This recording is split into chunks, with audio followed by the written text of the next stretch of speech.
सम्मान में 2 चिन्ह भेंट करेंगे।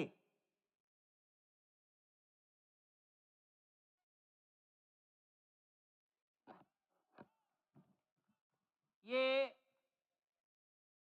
राम जन्मभूमि मंदिर के चांदी के 2 बड़े मॉडल हैं।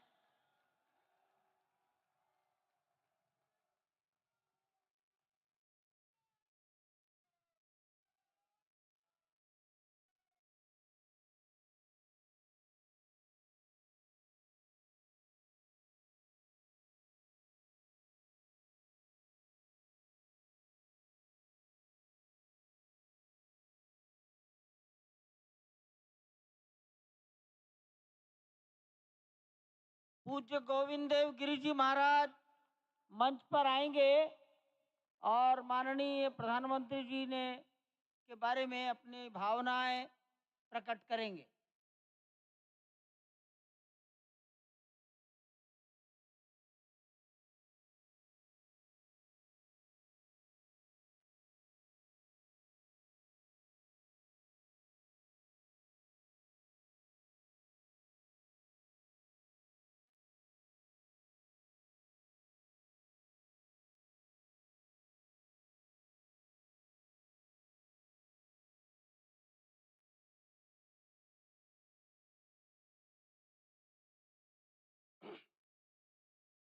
आपदामपहर्तारम दातारम सर्वसंपदाम लोकाभिरामम श्रीरामम भूयो भूयो नमाम्यहम्।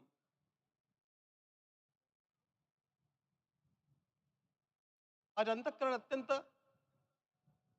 उल्लास से, समाधान से और कृतज्ञता से भरा हुआ है। हमारा संपूर्ण राष्ट्र और पूरा विश्व भी आज भगवान श्री राम की प्रतिष्ठा से आलोकित होने का पर्व आरंभ हो चुका है। यह केवल एक मंदिर में एक मूर्ति की प्रतिष्ठा नहीं है, यह इस देश की अस्मिता, इस देश का स्वाभिमान और इस देश का आत्मविश्वास, इसकी प्रतीक्षा है। 500 वर्षों की प्रतीक्षा के पश्चात यह संभव हो सका। इसके जो अनेक कारण हैं, उनके ऊपर तो आलोक हमारे सारे सम्माननीय अभ्यागत डालेंगे ही। मैं केवल एक काम के लिए यहां पर खड़ा हूं, छोटा सा काम। कारण तो अनेक होते हैं, लेकिन अनेक कारण मिलते मिलते आखिर वे एक विशिष्ट स्तर तक पहुंच जाते हैं और उस स्तर पर कोई महापुरुष हम लोगों को उपलब्ध होता है और उस विभूति के कारण युग परिवर्तित हो जाता है। इस प्रकार का परिवर्तन लाने के लिए अपने जीवन को साधना पड़ता है और इस प्रकार जीवन साधने वाले हमारे इस देश की परंपरा के अनेक महान रत्नों में आज हम लोगों को समय की आवश्यकता, युग की आवश्यकता, सनातन के अंतःकरण की आवश्यकता के रूप में हमारे सम्माननीय प्रधानमंत्री जी प्राप्त हुए हैं।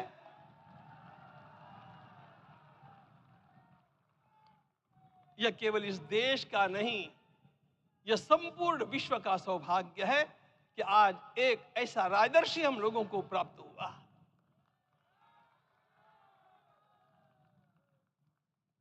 आपके मंगल हाथों से आज प्रतिष्ठा होने की बात थी, वह स्वाभाविक भी था, वो होना ही था मित्रों। लेकिन मुझे इस बात का आश्चर्य हुआ जब मुझे लगभग 20 दिन पूर्व समाचार मिले कि माननीय प्रधानमंत्री जी को इस प्रतिष्ठा के लिए स्वयं अपने लिए क्या क्या अनुष्ठान करके सिद्ध करना चाहिए, स्वयं को उसकी नियमावली आप लिख करके भेजें।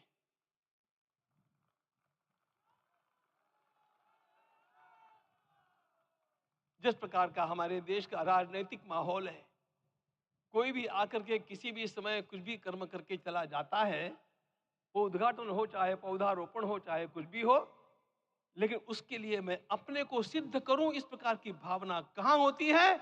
यदि किसी ने पूछा तो मैं कहूंगा कि यहां होती है।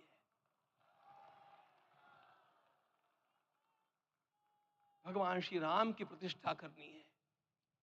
भारतीय जीवनादर्शों के सर्वोच्च आदर्श भगवान श्री राम है, और इन समस्त जीवनादर्शों की प्रतिष्ठा करने के समान ही यहां की प्रतिष्ठा रही है। इसलिए एक महान विभूति को ऐसे लगा कि मैं अपने को भी साधूं। मैं कर्मणा मनसा वाचा, कर्म से, मन से और वाणी से अपने को उसके लिए शुद्ध बनाऊं, सिद्ध बनाऊं, और उसका मार्ग तप ही है। भगवत गीता ने कहा, यज्ञ दान तप कर्म न त्याज्यम कार्य में तत्। तप से ही विशेष परिशुद्धि होती है। आज मुझे आपको बतलाने समय अंतःकरण गदगद होने की अनुभूति हो रही है। मैंने तो कहा था, हम लोगों ने महापुरुषों से परामर्श करके लिखा था, आपको केवल 3 दिन का उपवास करना है। आपने 11 दिन का संपूर्ण उपोषण किया। हमने 11 दिन एक भुक्त रहने के लिए कहा था, उन्होंने अन्न का ही त्याग कर दिया। महाभारत में कहा गया है, अनशन यह सबसे बड़ा तप है, अनशन।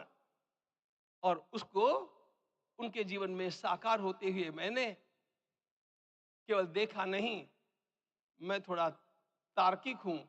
आपकी परम पूजनीय माता जी से मिलकर के मैंने उसको रिकन्फर्म भी किया था कि आपका ये अभ्यास 40 वर्षों का है। ऐसा तपस्वी कोई राष्ट्रीय नेता प्राप्त होना यह सामान्य बात नहीं है। वे इन दिनों में हमने कहा था कि आपको विदेश प्रवास नहीं करना चाहिए, क्योंकि सांसर्गिक दोष भी आते हैं।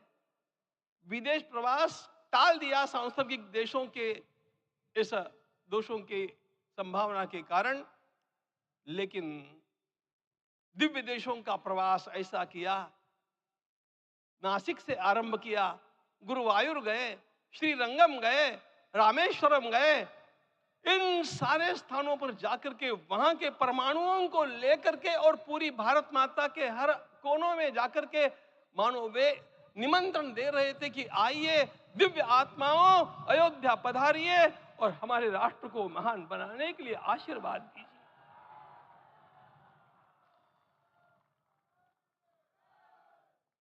हमने केवल कहा था 3 दिनों तक आपको भूमि शयन करना चाहिए।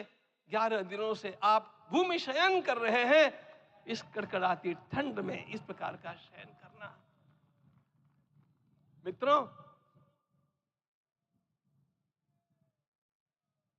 ब्रह्मा जी ने सृष्टि को निर्माण किया। उस समय उन्होंने एक शब्द को सुना था। भारत की संस्कृति का सबसे मूल शब्द है तप, तप इति। हमारे पूज्य गुरुदेव के गुरुदेव परम गुरु कहा करते थे, कांची के परमाचार्य जी महाराज, तपश्चर। मैं जब भी उनसे मिलता था वे कहते थे तपश्चर। आज तप की कमी हो गई है, और उस तप को हमने साकार आप में देखा। मुझे इस परंपरा को देखते हुए केवल एक राजा याद आता है जिसमें यह सब कुछ था, और उस राजा का नाम छत्रपति शिवाजी महाराज। छत्रपति शिवाजी महाराज। मित्रों, लोगों को पता नहीं है शायद, वे स्वयं जब मल्लिकार्जुन के दर्शन के लिए श्रीशैलम के ऊपर गए, 3 दिन का उपवास किया, 3 दिन शिव मंदिर में रहे, और महाराज ने कहा कि मुझे राज्य नहीं करना है, मुझे संन्यास लेना है। मैं शिव जी की आराधना के लिए जन्मा हूं, मुझे संन्यास लेना है, मुझे वापस मत ले जाइए। इतिहास का वो बड़ा विलक्षण प्रसंग है। उस प्रसंग में उनके सारे ज्येष्ठ मंत्रियों ने उनको समझाया और लौटा करके लाया कि यह भी आपका कार्य भगवत सेवा ही है। आज हम लोगों को उसी प्रकार के एक महापुरुष ऐसे प्राप्त हुए हैं जिसको भगवती जगदम्बा ने स्वयं हिमालय से लौटा करके भेज दिया कि जाओ भारत माता की सेवा करो। तुम्हें भारत माता की सेवा करनी है।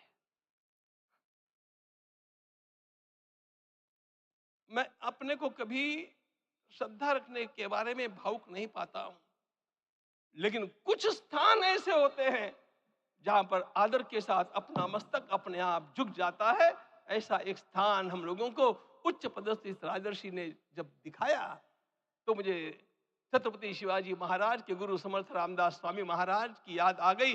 उन्होंने शिवाजी का वर्णन किया, निश्चयाचा महामेरु, निश्चयाचा महामेरु, बहुत जनासी आधारू, अखंड स्थितिता निर्धारू, श्रीमंत योगी, श्रीमंत योगी, श्रीमंत योगी। हम लोगों को आज एक श्रीमंत योगी प्राप्त हुआ। आज मैं यहां पर केवल इसलिए खड़ा हूं कि इतने तपस्या के पश्चात इन सारे महात्माओं की अनुमति लेकर के और उनके आशीर्वाद लेकर के उनका यह तप पूर्ण करने के लिए, उसकी सांगता के लिए उनको चरणामृत दिया जा रहा है। आप सबकी सहमति हो तो आप सब लोग ओंकार का घोष करके मुझे सहमति दें।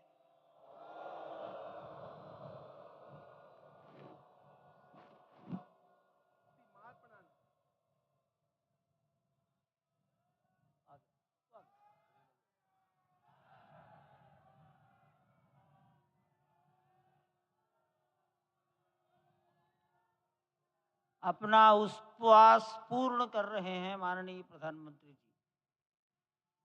11 दिवसीय उपवास को वो पूर्ण कर रहे हैं।